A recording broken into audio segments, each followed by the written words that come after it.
live episode of Surviving the Survivor. We bring you the best guests in all of true crime. Don't forget to subscribe and smash that like button. Here's your host, Emmy Award-winning broadcaster, Joel Waldman. What's up, SCS Nation, and welcome to Surviving the Survivor. It is a show that brings you the very best guests in all of true crime on trending criminal cases, and this is one that goes back too many years, but we are still following the Lori Vallow Daybell trial part 2. This is part 2. She is the so-called doomsday mom. She's been back in court recently as she is ready to represent herself in the murder trial of her 4th husband, Charles Vallow, in Phoenix. And tonight you guys are in for a special treat because we have an unbelievable panel for you. Jury has been seated in the case. Opening statements are set for Monday, and probably much to Lori's jubilation, it is a male-dominated jury pool, I believe, with 13 men, I want to say, but we're going to confirm that with our best guests. First up, you've got Megan Connor, cousin of Lori Vallow, joining us, and the host of her own show. Is it tell me the name of the show. The Midlife Revolution. Midlife just had yes. a moment there. Midlife Revolution podcast. And then we've got Rex Connor, Lori Vallow's uncle, all in the family here. We're going to find out. And Rex, you're muted. We'll have you on mute in a moment. And last but certainly not least, Tom Evans, just a great guy who I had the pleasure of meeting at CrimeCon. And he is the author of Money, Power, and Sex, the Lori Vallow Daybell trial. He was an alternate juror. He did not deliberate, but he was there for the entire case. And here we are once again. Megan, I have to start with you. I mean, what is it like? Very obvious first question, but what is it like for you now to be kind of deja vuing all over again in Phoenix, witnessing this again? Well, this is a totally new experience for me. I was not at the trial in person, her first trial in person. And so I watched everything from the comfort of my own home. I had my dogs and my kids and everybody near me. So being here by myself and seeing Lori in the courtroom, it's a totally new experience for me. I was a little bit apprehensive, honestly, to see how she would react when she saw me. But, it's been really interesting being there with her in person and seeing her play lawyer. And I think what's surreal for me is to see this convicted murderer dressed up in lawyer clothes, pretending to be an attorney, just acting normal as if nothing ever happened. That has got to be super bizarre. I mean, I've got to follow that up with, did you guys make eye contact? Does she know you're in there? And how does she know? How do you know if she does know that you're in there? Well, the first day in the morning, we did make eye contact at one point, and there was no recognition on her face at all. So I don't think she recognized me at first or knew who I was. But then later in the afternoon, she made a point to look past me, to not look at me. It was kind of hard to avoid me because there aren't very many people there. But then on the second day when she came in, she did make eye contact with me, and it's very clear that she does recognize me. She does know that I'm there. And so, yeah, she knows I'm there. When's the last time that you actually hung out with her, that you were with her in person before all this happened? It's probably been at least 10 years since I've seen her, and maybe more than that. I'm struggling to remember. Maybe Grunkle Rex can remind me when the last family event was, because generally it's like, see you at the next wedding or funeral kind of thing.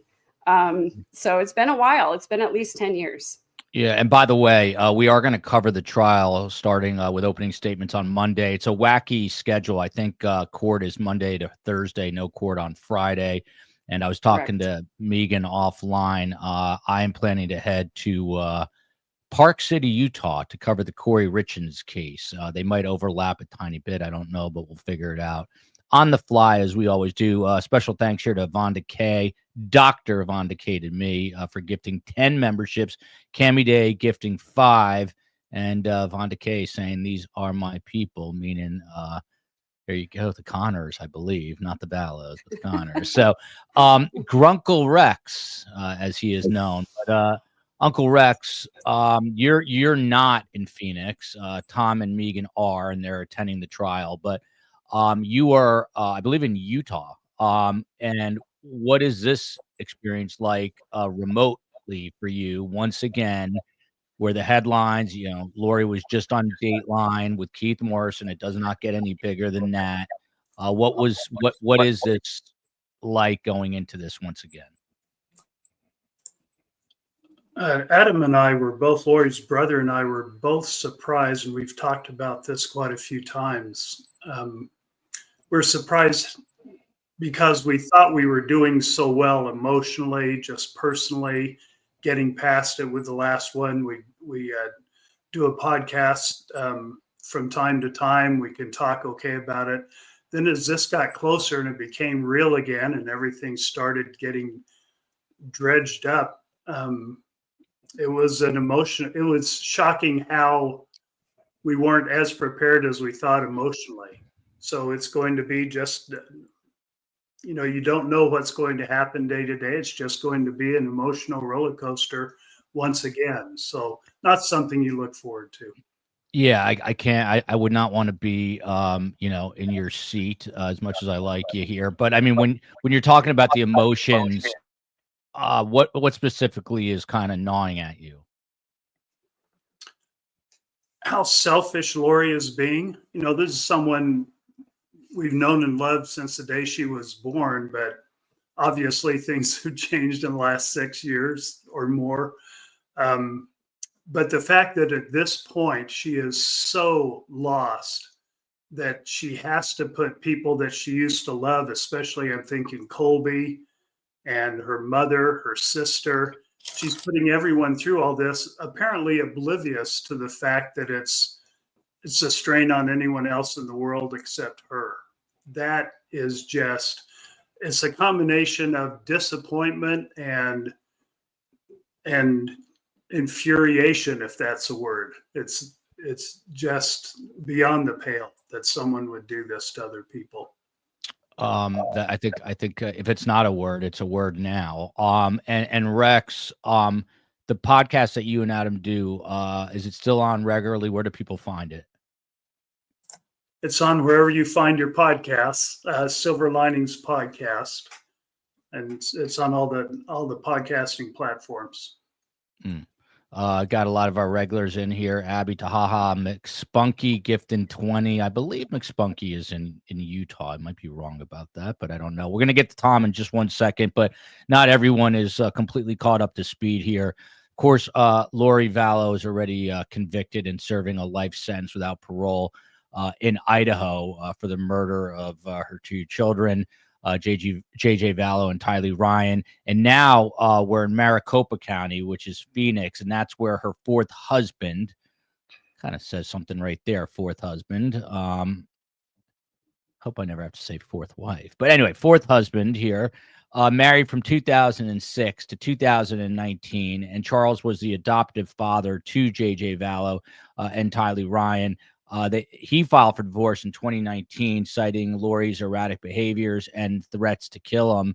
We'll get into that in a minute. But Tom, you have a very unique perspective. So you got up there, I believe, obviously prior to jury selection. What was it like sort of watching this voir dire process? She was kind of stumbling all over the place, having trouble staying focused. And it appears that this is going to be an absolute train wreck, which a lot of people actually enjoy. And that's why you've got rubbernecking. That's how that word came around. So people are going to be watching this because of that. What is the feeling or the sense you're getting in the first couple of days that you were there and watched her try to, as Megan would say, play a lawyer in the courtroom? Right. Yeah. I'm finding it really uncomfortable to watch her.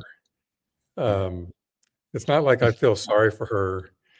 But she is a human being, and I guess we just feel that for other human beings, no matter what it is they've done. It's just really awkward to be in the courtroom watching her slip up, try to remember the questions she was going to ask. I'm kind of like watching her for cracks, and I feel like I'm seeing some cracks. And when she approached the jury and was actually standing face to face with the jury, she seemed to really just fall apart in that moment to me and completely lose her composure. And I wasn't sure what she was going to do, but she kind of got it back. Yeah, we're going to see how long that lasts. So, is SCS covering the trial live? Yeah, we're going to cover it. I'm not going to be there because I'm going, as I said, to Corey Richens, and I'll be out there live. But Montana is in the house. Welcome to Montana. And again, Terry Huey, a brand new name that I don't recognize. Patty G, seeing here. La Mesa Filipino Food Club. Jersey Girl, the great state of New Jersey. So a lot of regulars and new people. Welcome to one and all. There's a comment from Lorna McKenzie, another regular STS member, Megan, to you, saying that Lori's loving all the attention. Is that an accurate statement? Do you think she is, riding this high right now? And it might not even be over after this because of Brandon Boudreaux, but is she sort of riding, the dopamine high right now? And are you waiting for her to kind of get into the irrelevant stage when everyone forgets who she is, which is coming next? Yeah, I think one thing that we can all agree on is that Lori has always loved attention. And I think this is no exception. And I think it's the main reason we're here. Look, she's never going to leave prison, and she knows that. But I think rather than plead guilty and save everyone a lot of time and money and consternation, she decided to come and put on a show. And I think she knows this is her last chance to be in the spotlight. And I said at the end of her first trial that my silly childlike wish was that she would just fade into oblivion and that nobody would come to this trial, that there would be no cameras in the courtroom and no reporters. Obviously, I knew that wasn't realistic, given the severity of the crime generates a lot of interest. But I think she really views this as her last opportunity to be in the spotlight and to get her narrative out there. And I think she does sort of thrive on the attention that she gets. I think she probably feels like other people giving her that attention it's where she gets her validation, I think. Pink Posey here, a very specific question. We'll kind of back into this afterwards and break it down so people know exactly what we're talking about. But Rex, did you hear Detective Hermosillo say that Alex had Googled symptoms of an embolism days before his death? New to me. So just very quick backstory. Charles Vallow had voiced concerns that he basically thought Lori was, going a little cuckoo and that she was trying to maybe kill him, even on body cam footage at one point, was telling a Chandler police officer that, which raises a whole other set of issues of why wasn't more done to maybe protect him. But Alex, of course, he is the accused trigger man, but said it was sort of a self-defense thing. And then not that long afterwards, he dies of a pulmonary embolism, which many people, including myself, think is a little suspicious. But what do you know about this question posed to you by Pink Posey, Rex? I did hear that interview, and wasn't it a great interview with, I'm referring to the one with Nate Eaton, where I heard that. I know Detective Hermosillo's done a few interviews. And, we go back and forth as thinking, did Zulema or someone else poison Alex, or did Alex do that himself? There's no question in our minds, why say ours, again, mine and Adam, we talk about this so much.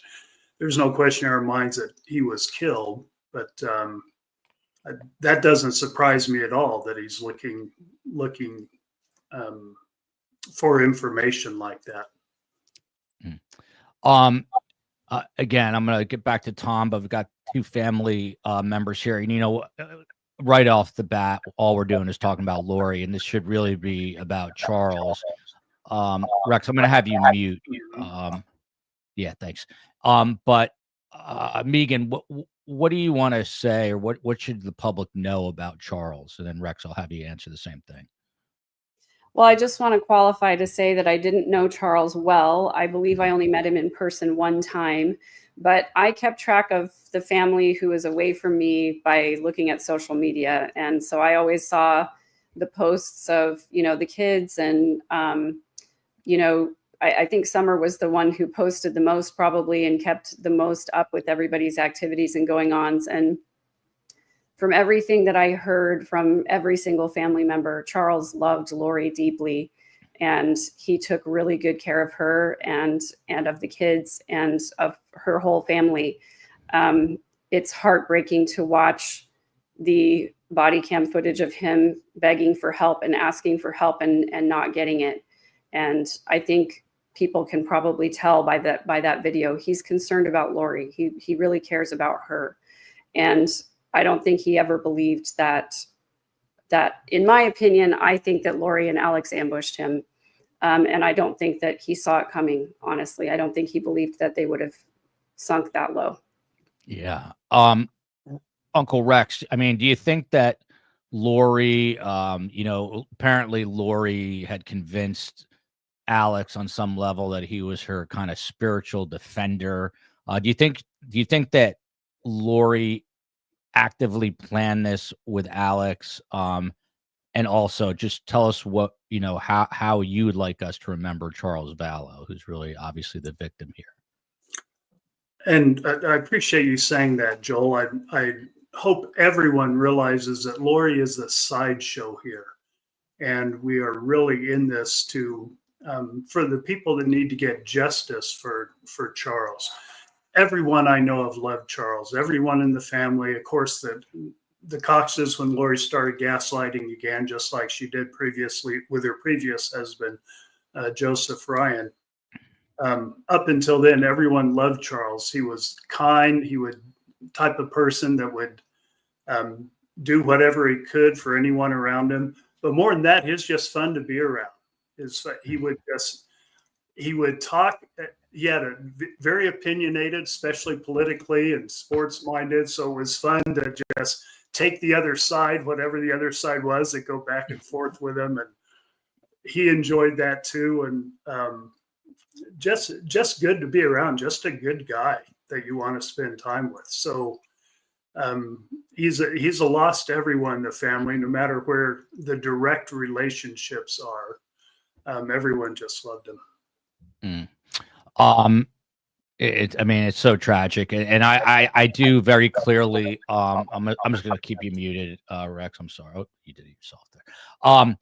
Where we're having a little audio hiccup when Rex is unmuted, so that is why I keep reminding Rex to mute. But we will. I'll help him out there as well. But Coco with the super sticker here, and I have a very clear image of that body cam footage, which I haven't watched in a long time, but of him basically, telling police. And so I don't know, hindsight, I got you, COE. Hindsight is 2020, right? But maybe there was more that could have been done. It seems like he knew that he was in someone's crosshairs, and sadly, that is the way it ended for him. We're going to get to okay, thank you. See, look at COE producing left and right.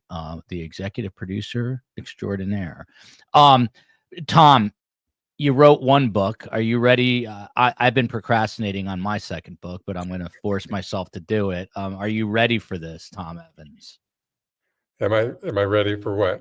For book number 2. You're going to write a book about this trial, correct? Book number 2 is done. Oh, it's done already. Oh, it is? Okay. Oh, I did not know that. Oh, Chad Daybell. Okay. Are you doing a 3? Look at that. 2 is done. So he's, wow. Yeah, that one's 2. It just came out 2 days ago.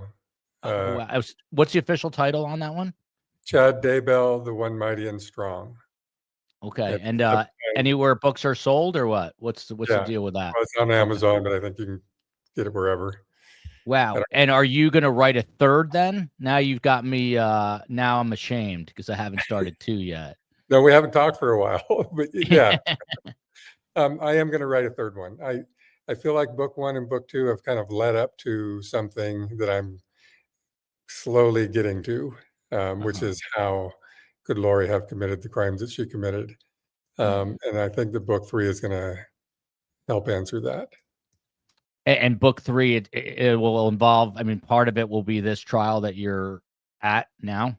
It'll be focused more on this trial, just like book 1 was on the first trial, book 2 was the second trial, but there's a lot more to it than that. It's going to be a lot more comprehensive, and my thoughts, I think, have evolved a little bit, so I think I'm going to be in a better position to write about it than I was for the first 2. And is it just surreal for you, because you're kind of a business guy? You had no real, as far as I know, no real interest in true crime. You weren't a true crime guy. You get brought in as a juror number 18, and suddenly you're kind of like the de facto expert on all things Lori Vallow, Chad Daybell, and everything else. So has it been a weird journey for you? It has been. I got really just drawn into this, and I thought a lot about it. When Lori's trial was over, my first thought was that the high road would be for me to just move on with my life like a juror should. And but over time, I came to realize that the actual high road for me, in spite of whatever criticism I might get for doing it, would be to try to answer some questions and to write about this, because Chad and Lori aren't the only 2 people out there that are doing dangerous things. And these ideas are, the people who are using religion for their own benefit and taking advantage of other people are out there, and we need to keep the conversation about that open. Shout out to Lindsay, who's yelling at me because I didn't realize Tom's second book was out. And Lindsay's awesome because she helps us behind the scenes. Look, McSpunky must have gotten a payday. Hold on, what do they think?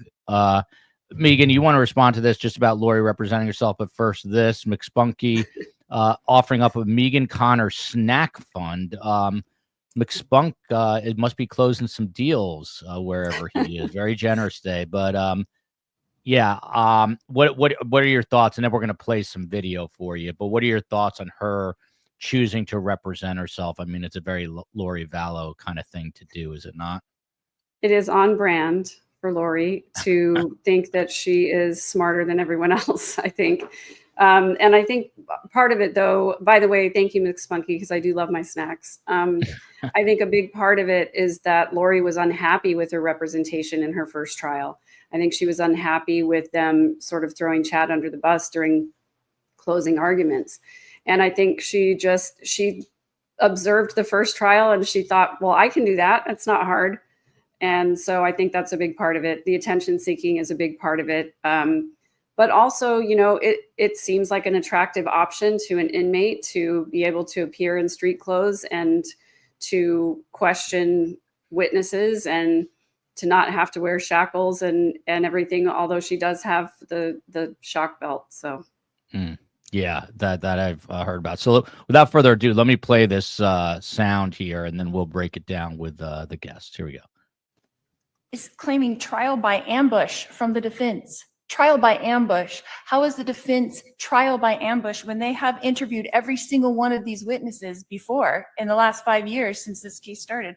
They've interviewed every single person that has been on there. They have written, transcripted interviews and video interviews of all of these people. And so how they are relevant, these witnesses will testify if and when they are needed to add additional facts or fill in the blanks that the state will no doubt leave out. Now I'm going to play that again in a moment. Tom, since you're the impartial juror here, just kind of set this up. What are we watching here? Obviously, shout out to Channel 3 News out in Phoenix for providing the sound. But what are we watching? She sounds, like very manic-y, high-paced.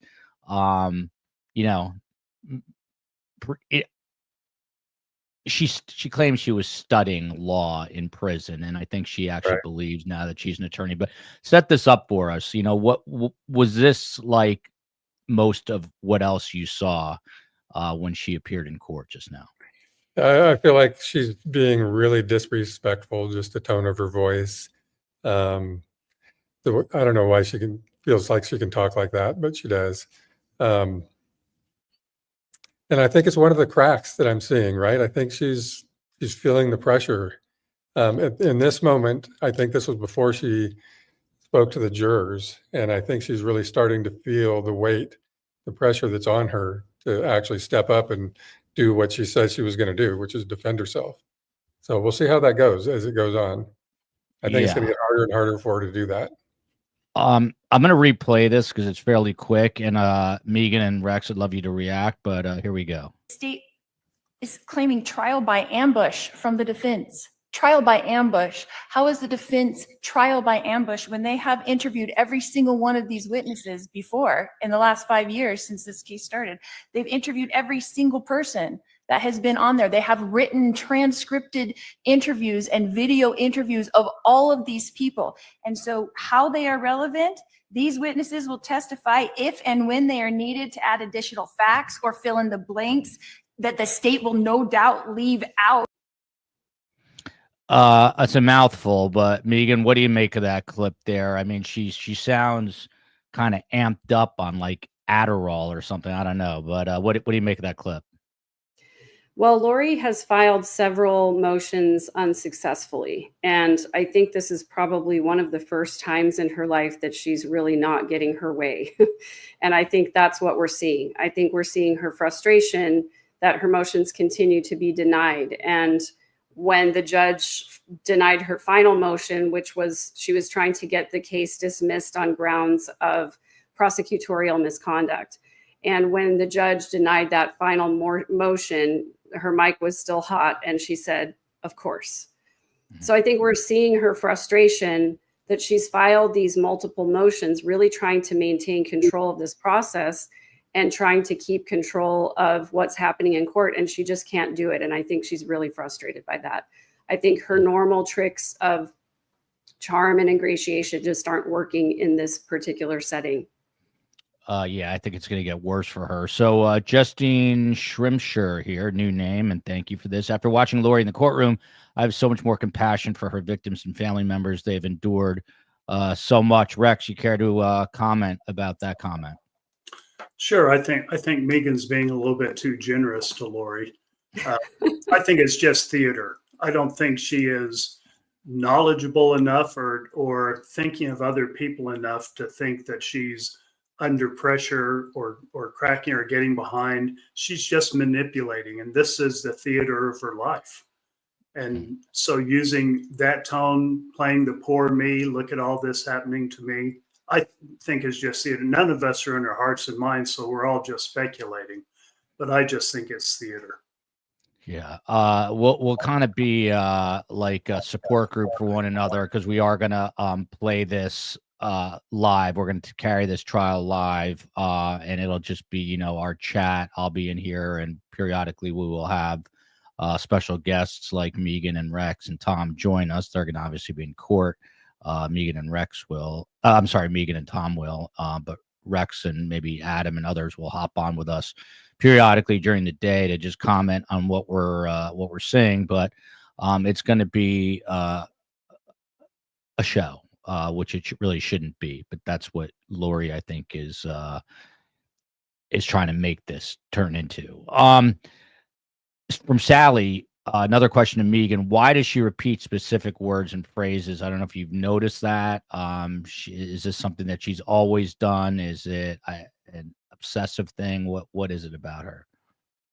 Well, I think Lori exhibits a lot of personality disorder traits. And one of the markers of histrionic personality disorder is that emphasis in repeating phrases. She liked to underline and bold and capitalize words in her motions. And I think that's what, it's just one of the markers of someone who doesn't know how to get their point across in a healthy way or to communicate in a healthy way.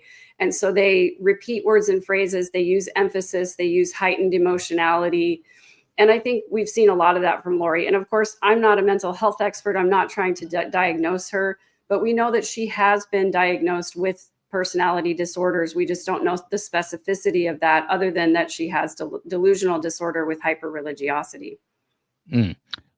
This was a very interesting kind of development. Tom Evans, and you were in the courtroom, I'm sure, from Diane Vaughn, telling the jurors that they have to protect her from the state, and the judge takes more audacity than I knew existed. She did come out and I think say that to the jurors. What was the context there? How did that come up and how did that come across? Yeah, when she was addressing the jurors, she was trying to tell them that that was their job. That was why they were there, was to protect her from the state, which in a sense is true, but that's not the whole thing, right? Not the whole reason they're there. They're there for justice. And, Yeah. you know, of course, that's what we're going to see. But yeah. So, just back to you, Tom. The jury, I think it's a 16 person panel. Obviously, there are going to be some alternates, but there's 13 men, 3 women. What have you sort of made of the jurors and the fact that it is predominantly male? Do you think that benefits Lori or it doesn't really matter? I don't think it's going to matter. I think it probably does benefit her. In the end, I think justice is going to get served no matter what. I don't think she has any chance of winning her case. But for her, she's got to be happy about that. And I think it kind of happened really fast, the jury selection process, compared to what we went through in Idaho. And I just think that it just happened to be, I don't think Lori manipulated anything to make it be more men than women. I think it just kind of happened to be that way. So Megan, to you, why did it happen so fast? I think they sat the jury in a day or so, right? Yeah, it was really fast. And, you know, Tom and I were talking about this earlier, and Tom was reminding us that the process in Idaho for striking potential jurors was very slow because they would pass papers back and forth through the courtroom. And I think what ended up happening here is that the judge addressed the potential panel with a lot of general questions. And then the jurors who were sitting in the jury box got questions both from the state and from the defense. And then once those were over, they had a conference. They turned on the white noise in the courtroom, and the state and the defense put their headphones on, and they did their strikes that way rather than passing papers back and forth to voice objections or whatever. And so I think it just went a lot faster because they were able to just conference right there and talk together with everyone seated. And I think they were able to eliminate some people who had hardships and people who had conflicts just really quickly. And I was really shocked when the judge said, I think we'll have the jury sworn and seated today. I was like, what, really? I was happy about it though, because that means we get a couple days off. Yeah, you sure do. And I was reading up on this and dare I say Karen Reed last night, which I'm refusing to cover because of the craziness of it. But they're saying that jury selection in that case could take, up to a month, which I don't think it will, but they always leave room because, they've got to seat a fair and impartial jury. But this jury was seated particularly fast. Dr. Vonda Kay is back. This one will pull at your heartstrings. Lori's Lies and Family Ties, Healing from the Tylee and JJ Tragedy by Rex Connor and Adam Cox. There you go.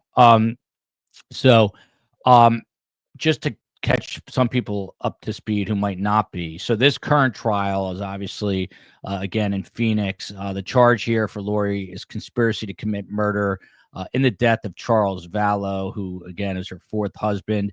She's accused of planning this murder with Alex Cox, and prosecutors say she believed that Charles was possessed and already dead. She pleaded not guilty. Rex, just to this part, I mean, we've kind of beating this a little bit like a dead horse, but when you hear that she believed that Charles was possessed and already dead, I just can't quite figure her out because she comes across like there's a grain of like awareness, like a little bit, and then she just says things and goes completely off the rails. So what about this particular this contention from the government that they are saying that she is saying that he was possessed and already dead? What do you make of that? First, let me thank Dr. Vonda Kay for bringing that out. Our mutual friend that is just great for everyone. But Lori doesn't believe that crap. She makes it up. She and Chad make it up to manipulate the weak minds that they are trying to attract around themselves.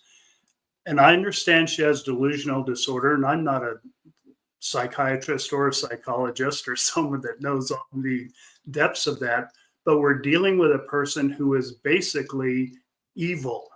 And that is what evil people do. They will make crap up to manipulate. Alex was able to be manipulated fairly easily. They manipulated each other. They manipulated the other weak minds around them. So one of the stories, I mean, great for, that whatever mentality Chad came from, Dungeons and Dragons or whatever Under the Stairs was, great for that. But, and for the people that were around him, but she didn't believe that. I think she even told Colby she didn't believe that, but that's what it was. It's not a mystery that she's floating around mindlessly in this delusion. She's obviously manipulating whomever is in front of her with whatever she thinks will work. So just to make sure I understand, you think she's hyper aware then, and she's just using all this to her advantage essentially, but she knows what she's doing. Hyper aware meaning she's aware of how everything around her affects her. And she's so caught up in herself, she hopes, like we all do to some degree, that when we're caught in a lie or when we're threatened or when we aren't getting what we want, whatever we do next, we hope it's going to work in that situation. But she's not aware of the other people around her. She's just aware of herself and what she thinks will work. She's aware she has needs in that situation. So let me ask it just a slightly different way. Like, do you think she is crazy or just manipulative or both? I think the term evil describes it better than both of those with respect to that. I think she's both, but at the foundation of her craziness, her manipulation, her personality disorders, at the foundation is evil, a person choosing to do bad. That's the foundation, no matter what other titles you put on it. Yeah, and that's great. My father would be proud of you. He's a psychiatrist, and he would have liked that comment. I'm going to keep you muted. Oh, Rex, you know what? There's another question. How do you think Adam's going to do? And Adam couldn't make it tonight, but we'll get him back on. With the attitude Lori seems to have in this trial, how do you think Adam is going to hold up here? That's a good question. I would have answered it differently about a week to 10 days ago, but as it's come closer and Adam's had to talk with the prosecutor and with Lori's investigator, it's such an emotional battle. I've tried to imagine it, and I can't quite get there because I haven't faced that. But for him to have to go through this, and worse than that, worry about his son, Zach, possibly having to go through it, that is a burden to carry that I can't quite appreciate. So I'm not going to try to predict how he'll do, but he sure has a lot of people that love him, that are praying for him. So that's working in his favor. We'll send him our well wishes, and I will get him on the show. Lee Dundee here, gifting 5 memberships. Thank you. A very generous crew tonight. We appreciate it. This is going to be an odd trial. From Lindsay Gandy, we have a SOD on what do we have at COE?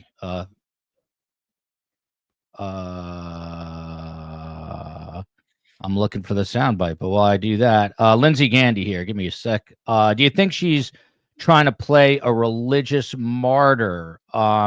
Megan, this obviously kind of dovetails off of what I was just talking about with the Rex. Is she playing a religious martyr in, her fantasy land here, but really doing what Rex is saying, which is being plain evil and manipulative? I agree with Rex. I think that she is evil. I think that she is manipulative. I think she has deluded herself into believing some of her religious beliefs, but I think that she uses that as just a tactic, as kind of as Rex was saying. I don't know. It's so hard to, to put it concisely. I just really think that that the religious beliefs are a tool for her. I think she does suffer from a little bit of a persecution complex. I think she does believe the whole world is out to get her. But I think that would probably exist, religion or not. I think that she just uses whatever tools she has at her disposal to manipulate the situation to get what she wants and needs. Yeah, and Megan, someone was asking in the chat about her complaining about her shock vest. So she's in civilian clothes, but she does have something. Can you explain what that is and why she's annoyed about it? So they call it a rack belt, and it's a belt that it's a black belt that goes underneath the clothes, and a bailiff has the remote control to that and can shock her if she does anything she's not supposed to do. One of her final motions was to be completely unrestrained in the courtroom. And she was using the argument that she can't appear to look any different than the prosecutor. So she has the constitutional right to wear street clothes, and she has the constitutional right to not wear handcuffs or leg shackles. But that's the reason why they have invented this shock belt for defendants who want to represent themselves. So she is allowed to be at the defense table. She is allowed to go to the podium to question witnesses. She is not allowed to approach the judge's bench or the jury in any way. So if she makes a move in that direction, the bailiff, it's up to her or him, whoever the bailiff is, to push the button on the remote control. The reason she was upset about it is because she filed that motion to be completely unrestrained in the courtroom. And then the sheriff's office filed a response to that motion saying the sheriff's office has the right and the responsibility to do everything in their power to protect the public, to protect the jury. And so therefore his recommendation was that they have extra bailiffs in the courtroom as well as the shock belt. Lori's argument, which was a weak one, was that she was trying to say that the sheriff's assertion was because there were going to be extra bailiffs, they didn't need the shock belt. She was incorrect. That's not what the sheriff was saying. He said, we're going to have both. And so she pushed back on the judge several times and said, this is the way I see it. And the judge said, well, that's not the way it is. And she said, well, why not? And the judge said, because that's the way I ordered it. That's what I ordered. I ordered you to wear the shock belt and to have extra bailiffs if necessary. So does it act kind of like a taser, like it just incapacitates her if something were to happen? Imagine if that thing gets buzzed during the trial. That would steal all the headlines. Can you see it? Can you physically see it, Megan? You can't see it. It's worn underneath the clothing. So the jury will not be aware that she is an incarcerated person currently. That's the point of that shock belt. Got it. And that makes a lot of sense. I love the jury was picked so fast, Tom Evans. She was saying it would take weeks because she's so famous. Great point. Obviously they were able to seat what they believe is an impartial panel. Are you surprised, Tom, that it was as quick as it was, being how high profile her first case was? Yeah, I was really surprised. In Idaho, they just spent a lot more time. The attorneys on both sides had a lot more time to question the potential jurors. And it went on for, I can't even remember how long it went, but it was a week, I think. And each part of the process, each step took a lot longer in Idaho than they spent here. And I don't know how that's going to play out, if that means that these jurors maybe not quite as qualified as they could be. Maybe they didn't dig deep enough to make sure of that. But it was nice to have it done quick. That's for sure. You think the trial is going to move along quickly? Because they're saying 5 weeks. I can't imagine it's going to take that long. Yeah, I'm getting the sense that Lori's going to have nothing. And I think it's going to go faster than people realize. I don't think she's going to have much of a defense. And I'm starting to feel like she might just kind of fall apart anyway and really not follow through with anything and call a lot of witnesses. We'll just have to see. Yeah. So Megan, I want to come to you on that. She's got like a legal counsel, like a person that she can rely on. Before we get into that though, just some notes of mine that I was looking at. She claims that she was studying case law in prison and says she has courtroom experience because she was a murder defendant, which is ridiculous. She also complained a lot about being on a 23-hour lockdown because she had no access to notes to really prepare. Said that she didn't have proper communication with her paralegal. And then at one point, she also asked the jurors if they would judge her unfairly if she does not testify. So all these things together, it does not take a therapist or a psychologist to realize that I think she is enjoying this. She is getting that dopamine hit that I was talking about because people are talking about her. We're talking about her. The people that are interested in this case are going to be watching it. How do you process all that as a family member? To everyone else, this is just maybe not another true crime story, but disturbing story about what by all accounts is a deranged woman. But to you, this is your family. Yeah, I think the hard part of it for me is that I had to mourn the death of the cousin that I knew and loved. I think Colby has talked about this, about having to mourn a person who still is out there living and walking around. But it's a completely different person. It's not the real Lori. It is this evil version of Lori. And I think the hardest part of that for me is, all of the good memories that I have with Lori are sort of now tarnished by her current behavior. And I had to grieve that along with grieving the fact that my cousins killed my cousins. That's just something that obviously none of us family members ever expected that something like this would happen or that we would be put in this position. But I think all of us in our way are trying to make the best of it and trying to find ways to heal and to move forward. And even though we all do that in different ways, it's a different journey for each of us. But, what I hope that comes out of this is that Lori becomes a cautionary tale and that people start to have more conversations about healthier relationships and healthier families and healthier religions. And that's always what I want to talk about. Very, very well said. Abby Crossing, friend of ours, friend of the show, has been here a long time, and she also helps behind the scenes. To Tom and Megan. Tom, I'll throw this one to you. Your opinions on Judge Boreski being there now that you're there in person. I find him to be incredibly seasoned and ready for the patience it'll take to protect this record. I mean, this is going to be a big job for the judge here, more so, I think, of a burden than a judge typically has to preserve the record and make sure everything is all the I's are dotted and the T's are crossed. So what are your thoughts on the judge up to this point? And I thought the same thing about Judge Boyce in Idaho. This is going to take just the right judge to be able to get through this without any hitches and to be able to control the courtroom, control Lori. And so far, it feels like he is going to be that guy. He seems extremely experienced. Nothing seems to surprise him. He's able to hold his temper. You don't see him get really impatient. You can sense a little bit of it, but not overly so. And that's what it's going to take. So yeah, I'm pretty optimistic about how he's going to handle things. What a powerful panel. Love Megan, Grunkle Rex. This is from Hokey Leah. Thank you.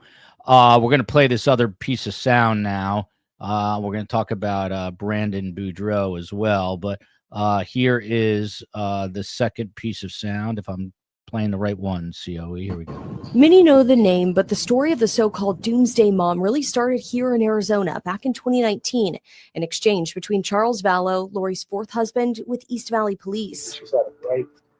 Says, I'm Nick Snyder.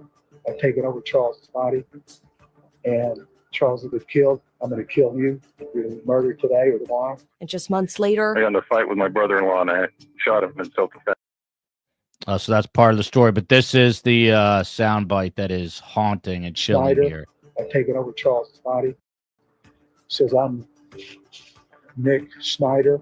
I've taken over Charles' body, and Charles will get killed. I'm going to kill you. You're going to be murdered today or tomorrow. and just Rex, I got to get your take on watching that. I hadn't watched that in a very long time, but I remember it because it is haunting. Do you think more should have been done by the Chandler PD, or is hindsight 2020? Yeah, I can't sit in judgment on the Chandler PD. We wish more would have been done, of course. But as soon as I say they should have, I'm placing blame, which I'm not in a position to place. But yeah, we all wish they would have done more. I wish they would have done gunshot residue on Lori to see if she fired the second shot. I mean, there are all sorts of wishes. I wish it never happened, but I don't want to judge them and their professionalism because the police are out there doing the best they can. Megan, to you, we were talking briefly off camera, and I hope you're okay with me bringing this up, but there was a substantial amount of jurors questioned who had family members that have been, in custody, who have been incarcerated. What did you make of that? It was a fairly decent number. I think the number is large in general, nationally. I think there's like 30 or 40% of people have been incarcerated at one point, which is I was stunned when I heard that number. But what did it mean to you when you heard this in court? It is a stunning statistic. I had no idea it was that high. I was shocked to see almost 50% of the jurors in that room, out of the 63 that were being questioned, had family members. And the question was, how many of you have family members who have been convicted of a crime greater than a misdemeanor? So we're talking about convicted felons.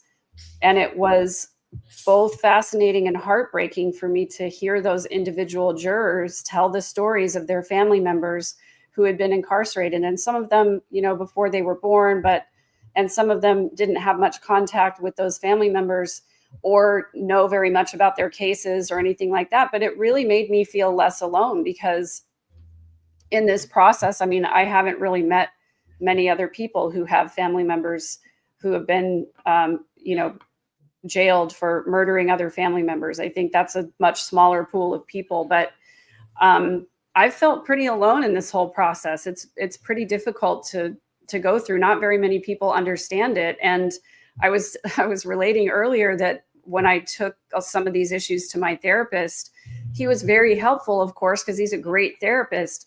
But I really appreciated being able to talk with Dr. John Mathias from Hidden True Crime, because it's his job to evaluate offenders. And so he has a lot more experience understanding the dynamics of how this affects people. And I had a great conversation with him and appreciated it so much, because it's so rare to be able to find someone that knows what that experience is like. And I love that Megan is very open about, going to a therapist and talk. You need to get help to get through this. Crazy Mom RN here to Rex. Such a strong family. Rex, a lot of people say to my mom, including myself, you're so strong, you survived the Holocaust. But, it's kind of just the circumstances that were put upon her. She didn't have much choice. And I guess in retrospect, it has made her a lot stronger. But do you guys view yourself as a special kind of family, that you have the strength to endure all this? Or is it just a necessary part of being a family member to this person where you have no other choice? Well, let me combine my answer to that with something my family member here said. Megan said earlier, we want all families to take something away from this. We don't feel like we're particularly strong. The rift in the family is still real. And we want other people to see that and say, boy, they're just being real.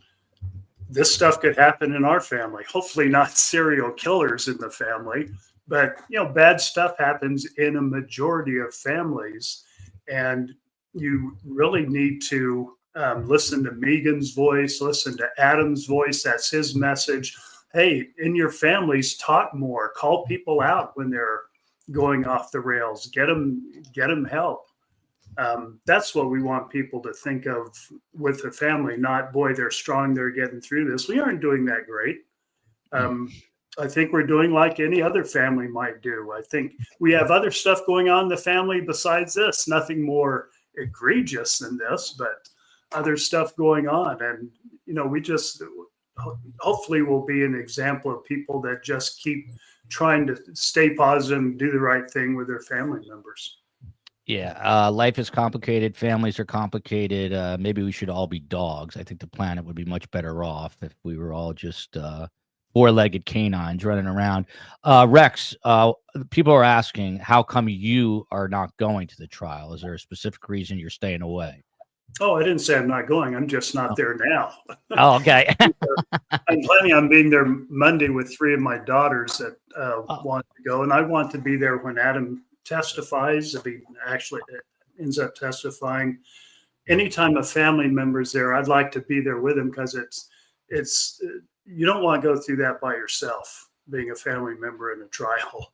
You don't want to go through it with someone else, but there is some strength in numbers. So there are several family members that aren't and shouldn't attend. It is a tremendous emotional burden, and I wouldn't wish it on anyone, but if someone wants to, I certainly want to be there with them.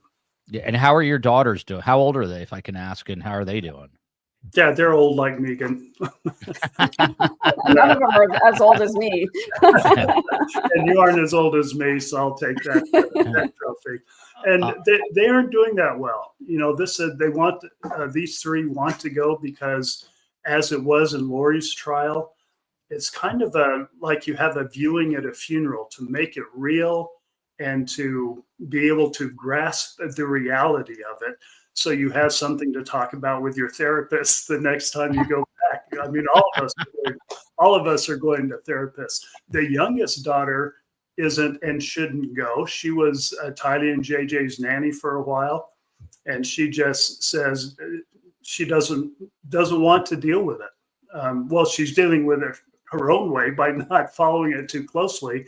And the best piece of advice from her, I'll share with everyone.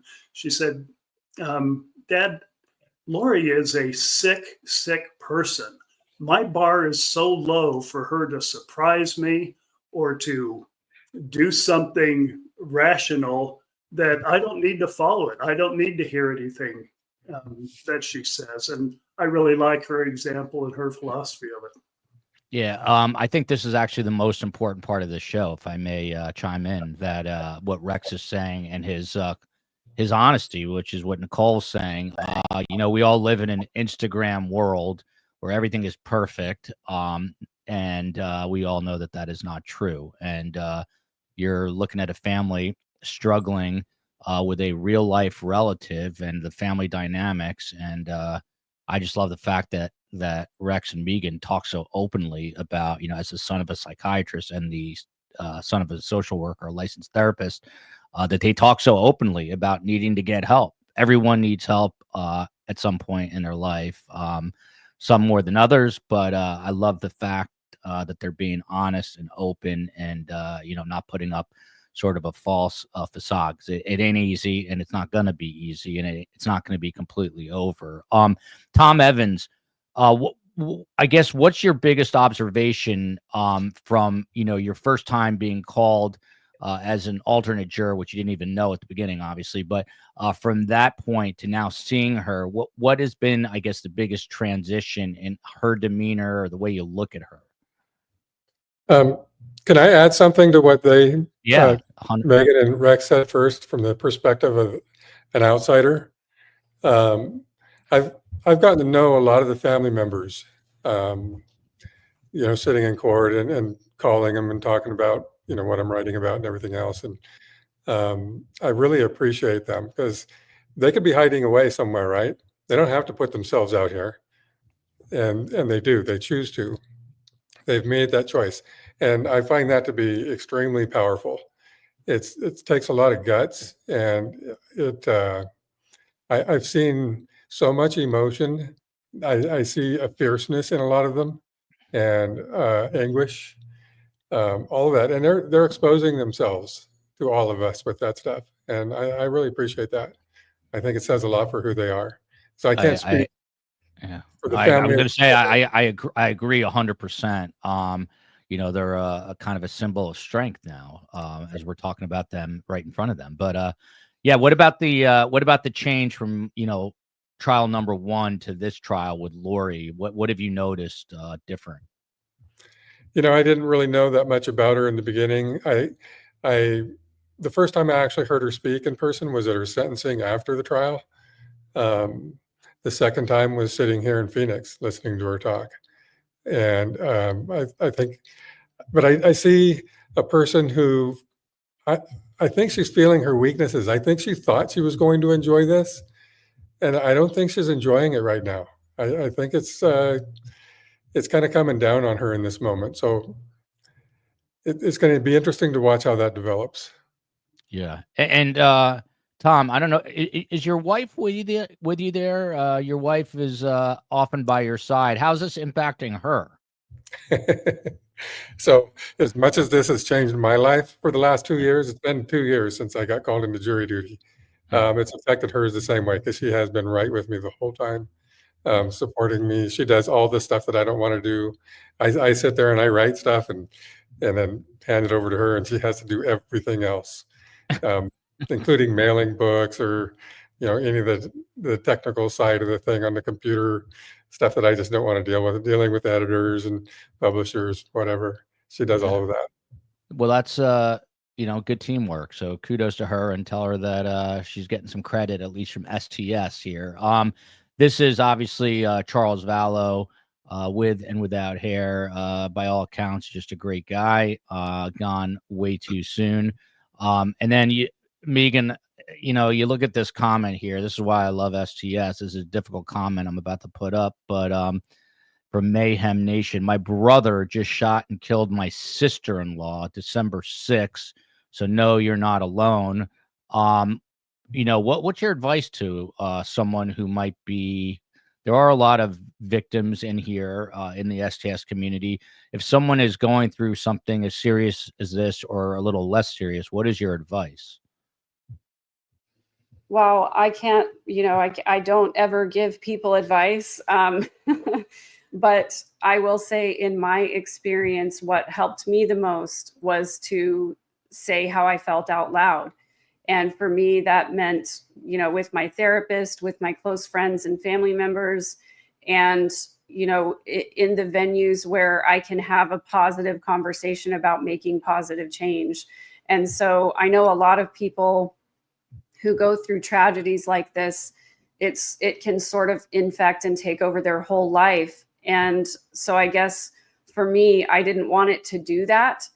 But I wanted to try and use the tragedy as a means of having a conversation to prevent future tragedy, if that makes sense. And so for me, it's talking about it openly, talking about how we got here and how we can prevent other families from suffering as well. Really well said, which is what I expected, which is why I asked the question. But Tom Evans, back to you. The COE had her own question up there, which is essentially, there it is. Since you've been in a juror in this position, what is going on in a juror's mind as they've just been seated on one of the biggest trials of the year? I'm not sure that they know the extent of it. I don't know that you knew the extent of it. Did you? And I guess what would your advice be to these jurors, which I know you can't give them, but what would you say to them if you could? Yeah. So first of all, what's going through their minds right now is, how in the hell did I get here? Why am I sitting here? And could I have gotten out of this some way? They probably did not expect. There's a huge pool, and they probably didn't expect to be sitting there at this point. For me, I was just thinking, well, my number's going to get called and I'm going to walk out of here. And then all of a sudden that didn't happen. So yeah, and they don't know what they're in for. It's not going to be, I don't think, quite as severe as it was in Lori and Chad's trial, where we were dealing with the deaths of Tylee and JJ. But it's a murder trial, and it's horrible. And it's going to be possibly long. So it's not going to be easy for them. They don't realize it yet. It's going to have some kind of effect. I don't like to speak for other jurors because I know it's a different journey. As much as we're all together, it's our own personal journey that we take through this. And so I can't really speak for them, but I do know that it's going to be a little more than what they're expecting. Yeah. And I guess I'd be remiss if I didn't ask you, Tom, about Chad Daybell, since you just wrote a book about him. which I didn't know. I just didn't realize that it was out yet, but you told me it was 2 days ago. So I'm kind of feel a little justified there. But what do you think? It's obviously very hard to project or figure out, but what do you think is happening with him? There was a comment here that said that, he probably was, quote unquote, the more sane of the two. I don't know if that's true or not, but if you had to guess, what do you think is running through his mind right now? Yeah. So I sat, I don't know, 10 or 15 feet from him in court every day, just watching him and trying to sense what he was feeling, trying to read some emotion or anything. And he's a pretty, boring, emotionless looking guy as he sits there. But as time went on, I felt like I was starting to be able to read some things because I had looked at him for so long. And I think I really felt like I could see a physical change happening over the course of the trial. And I thought about that a lot. And it took me a while to actually understand what I think that was. And I think as he sat there with his hands folded in front of him, day after day in front of the family that he heard and the jurors and the judge and everybody else, I think it was starting to sink into him. The weight, the seriousness of what he did. I don't know. Reality was starting to creep in. At least that's my hope.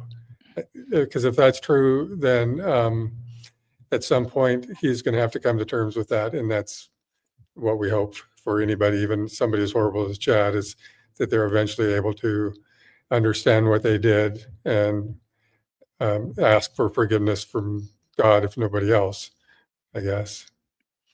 Well said. I mean, it is very, I mean, we talk about true crime, like they're dramas, but if you just step back out of like the bubble a little bit and you think about what these two people did and the fact that they thought that, these people were possessed by demons, it's like bone chilling. And then you hear Rex say that he's pretty convinced that Lori was just manipulating everyone, doesn't even, believe that. So it's chilling, it's haunting. And, it's not just a true crime story, which is why I actually love having Megan and Rex here, because it is a family. There was a comment earlier, Megan, that, it only takes one. We got 13 male jurors. We just talked about this in our original case that we've covered, true crime wise, which is the Dan Markel murder. And you've got Wendy Adelson, the ex-wife. A lot of people think could be indicted next after the mother. And she, they call it like the Wendy spell. She's got these blue eye contacts, and people have referred to Lori in a similar vein, that she can get men. Chad Daybell, I don't know how much of a manly man he is, but she has the ability to lure men in, and it only takes one juror. Do you have concerns? Do you have worries about that? And what would not getting justice? I don't think this is going to happen, but what if a juror, decides that they cannot convict here? What would that do for you, for the family? Justice for Charles Vallow. I mean, she's never leaving prison either way, but what would it do? What would it mean? Well, first of all, I think that Charles deserves justice. And in my opinion, allegedly, she's guilty of the crime that she's being charged with. And so I would hate to see it if she did not receive a conviction, of course. I'm not concerned, though, about the jury being predominantly male. First of all, I can tell you, observing the process, it was so incredibly randomized that there's absolutely no way that Lori manipulated that system in any way. And there was nothing wrong with, I think I saw a comment go by early on that the judge, how could the judge accept such a male-dominated jury? Well, that's really not how it works. So anyway, I just wanted to say that it was really randomized, and Lori did not influence the fact that there were more men than women on the jury. But I'm really not worried about it, because watching Lori in court, reading her motions, and listening to her try to form a legal argument, I really don't think she has a leg to stand on.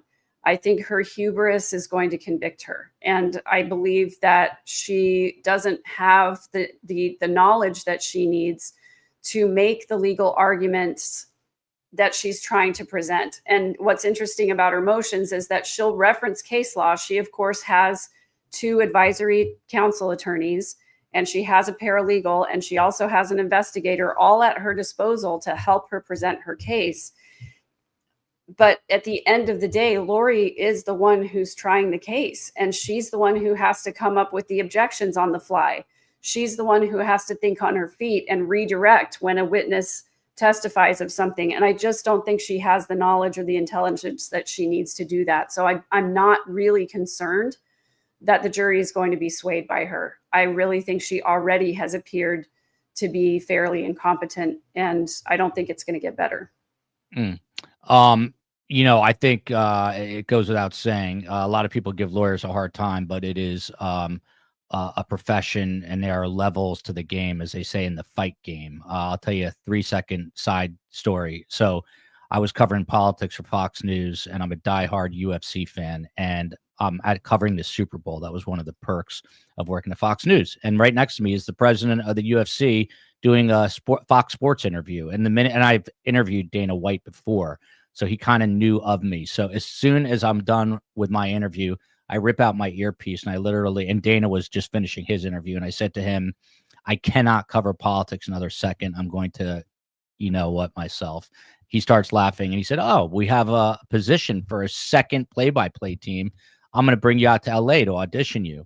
So I worked for 2 straight weeks with Bruce Beck, who's a very well-known sportscaster in New York, and I came in second place. But my whole point in telling you this story is the guy who won and got that job was an ESPN play-by-play guy, and I just couldn't compete. It is a skill. You just watch a basketball game or you watch a fight and you think like, it's so natural to these people, but it is a skill, and Lori does not possess that skill, and I don't think she's going to possess it in the courtroom. And to Megan's point, the whole moral of that story, it's going to come back to bite her in the ass. And she, like myself, is going to lose. She's not going to win. And I'm still bitter. I don't know if she'll be bitter, but that's the point of the story. Colby Ryan is Lori's son, Megan. He apparently is not coming to the trial. Have you talked to him? How's he doing? What do we know about Colby's situation right now? And I know he's got, I think, a podcast called Scar Wars. So shout out to him for that. Yeah, he's got a great podcast, and he's come so far, I think, in dealing with this situation. I think he's in a really healthy place. I haven't spoken to him personally, but he and I have showed up in each other's chat from time to time. He knows that the door is open if he ever does want to talk with me, or if he ever needs something from me. I just wish him all the best. I think he's doing a great job in a really terrible situation. Rex, to you, and we'll get some final thoughts in a few minutes. Rich saying that Megan is spot on 100%. But when did it occur to you that, Lori was not all there, that this was all heading in a very bad direction? Well, it was several years before this. She espoused some beliefs and just strange things. Now, I didn't have any foreknowledge. No one would have guessed, I don't think, but especially me, that it would go this badly. But she was kind of on the fringe with several beliefs she had and several perspectives in life. But you say, okay, Lori can be Lori and do her thing. As far as it being serious, when Charles sent out the emails to family members saying, I need help, Lori's gotten into some weird stuff, and he attached the attachments telling us what she's gotten into, I recognize that from decades ago. Within the Mormon community, about every generation, there's a group, a strange group of people that follow near-death experiences. And I'm not saying they're right or wrong, but do that and become preppers. And I had been on the fringe. Well, I had friends in the last generation's group, so I could recognize they just copy the same stuff from generation to generation. There's not a lot of it that's new. All the visions and all the revelations, they just took them from the last group of crackpots that did it the last generation. When I saw that, I thought, oh no, this is it's bad to get mixed up with stuff like that. You're dealing with delusion, with the Messiah complex. You're dealing with being evil, thinking you're better. You know more than other people. You know more than, you're smarter than the people around you. You're smarter than religious people, church people, whatever it is. It's just bad. And that, of course, it was too late. I was not in contact with Lori. I didn't have any influence, but that's the first time I knew it was serious. By the way, if you appreciate the content, please hit that like button. Please subscribe. We also have a Patreon page, which goes a long way in supporting the channel. And obviously check out Silver Linings, which is Rex's podcast, and Midlife Revolution. What is it? Midlife. I'm sorry. The midlife revolution. That's Midlife okay. because I'm having a midlife crisis. I always want to throw the word crisis in there. But from Jermaine here, Tom, I watched 2 of your fellow female juror interviews with Nate Eaton last night, and they both mentioned being disgusted by seeing specific behaviors from Lori as a male juror. Did you experience that? I don't know what specifically those behaviors are, but your thoughts. Yeah, she's just offensive in court, and like for the jury, I'm as easily taken in as any man. But when it comes to Lori, there's nothing there. There's no, whatever used to work for her is not working anymore. So that the fact that there's 13 men on that jury is not going to be a big deal. Tom, by the way, Ned Smith, who runs STS Singles for us, she is salivating over your voice. So you need a podcast next, and Ned Smith will be your first listener. But we joke that she always has her hair in a bun with a big either knitting or sewing needle. I always forget which. But Tom Evans, for those who do not know, is juror number 18 from the first trial. He's also the author of Lori Vallow's book, a book about Lori Vallow, which is Money, Power, and Sex, the Lori Vallow Daybell trial. And then he already has book number 2, which I have not even really begun. Tom, please hold that book up and tell us the title one more time so everyone can see it. It is Chad Daybell. What is the subtitle there? Chad Daybell, the One Mighty and Strong. I have to read it myself. Yeah, Religious zealotry, Mormon fundamentalism, and murder in Idaho. I love it. And you can get that anywhere books are sold. Yep.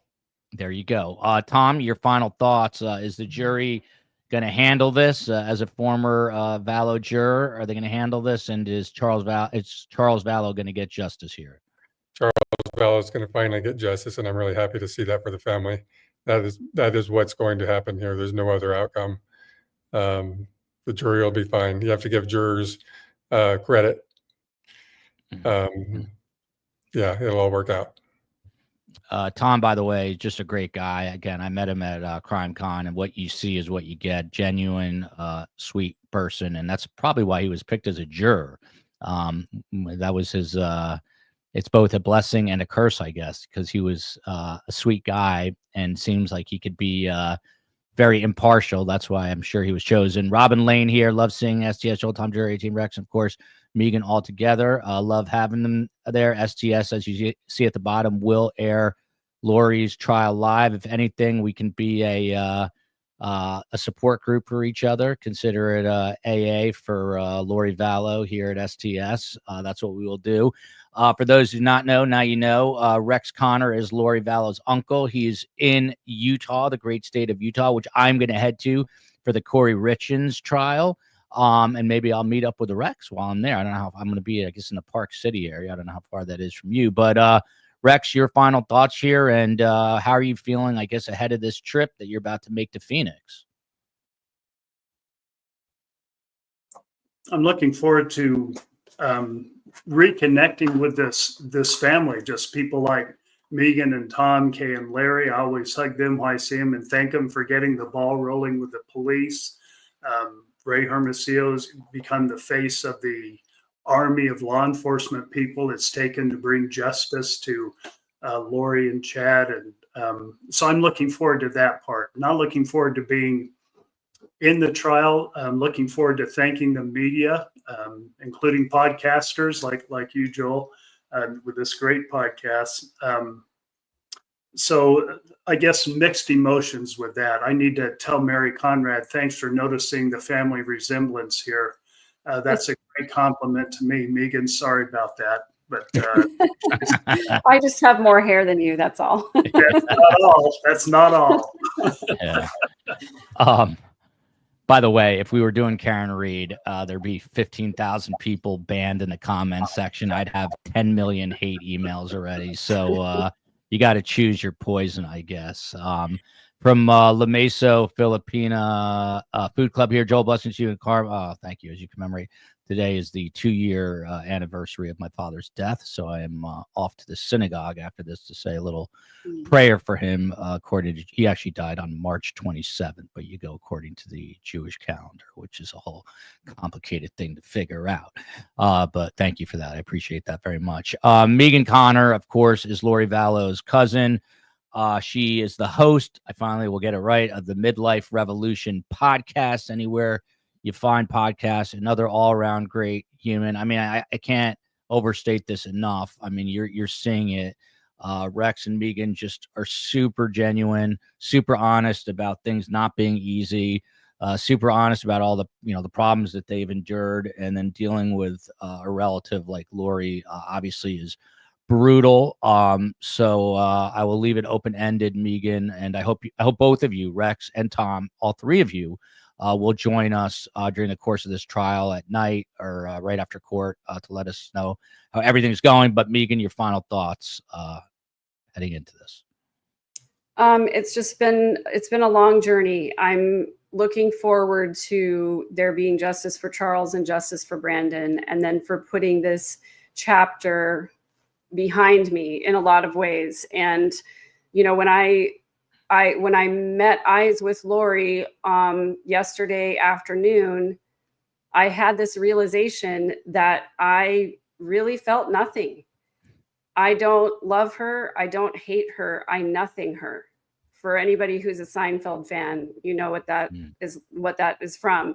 But I was happy to note that I've gotten to that place, that I've worked through all of these emotions of grief, and not to say that I'm not going to feel grief from time to time or anger towards her or any emotions, but I don't feel anything for that person who is in the courtroom. And I'm grateful that I'm there, because I don't want to spend any more emotional energy thinking about the horrible things that she's done. So I'm here for Charles, for justice for Charles.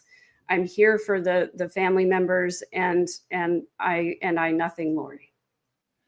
And that is really well said. Almost impossible to follow that up, but you just heard she feels nothing. That's basically what she deserves. Lee T here. Thank you, Tom, Megan, and Grunkle Rex. An amazing family, an amazing former juror, and Tom Evans and his wife, who's always by his side, which I love. Nothing her is perfect, from Marta Fonda. Wonder if she's related. Let us know if you're related to Jane. Anyway, we are going to follow this case, this trial live right here on STS. It begins with opening statements on Monday, and you can watch it here.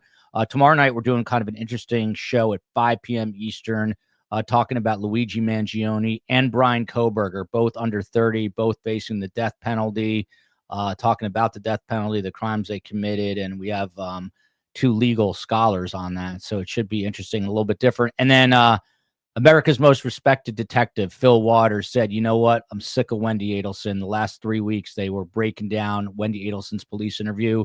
We're going to pivot on Friday, and Phil Waters and Phil Ramos, who have about 60 years combined in homicide and just a bazillion cases solved, they are going to break down the Stefan Stearns police interview. It was a 2-hour interview he did after he's accused of murdering 13-year-old Maddie Soto. They're going to break that interview down. It's going to be fascinating. Those shows are incredible. I don't know why I was not doing those sooner, but we are doing those now, where we've got real life homicide detectives breaking down homicide interviews. And like Gene says here, please, or Jeannie, hit the like on your way out. Guests, stick around 1 second.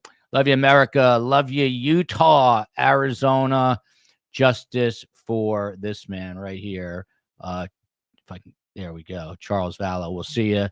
Guests, stick around 1 second.